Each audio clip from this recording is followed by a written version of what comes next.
Hi everyone, in this video I'm going to show you how to fix Roblox if it's crashing while you're playing. So let's go on and right click Roblox player and tap on the properties. Then once you're in there, just move it a bit and tap on run and make sure that you will minimize it and tap apply. Now here, let's go on tap our compatibility.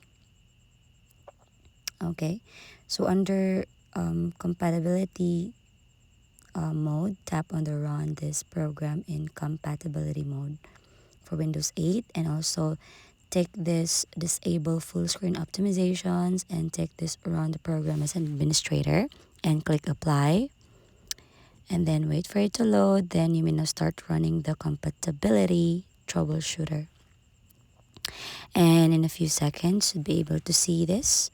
Selecting a troubleshooting option, tap the first one, the recommended settings, and now tap on test the program. And then once you're in there, all you have to do is just to wait for it to configure and be downloaded again to your computer, and click next. Alright, and hopefully this will solve the problem. Tap yes, save the settings. And then once it's saving, now as you can see, incompatibility program has been fixed. So you can close the troubleshooter, cancel everything, tap OK, and try to restart and see if it's working. So hope this helps. Please don't forget to give us a like and subscribe.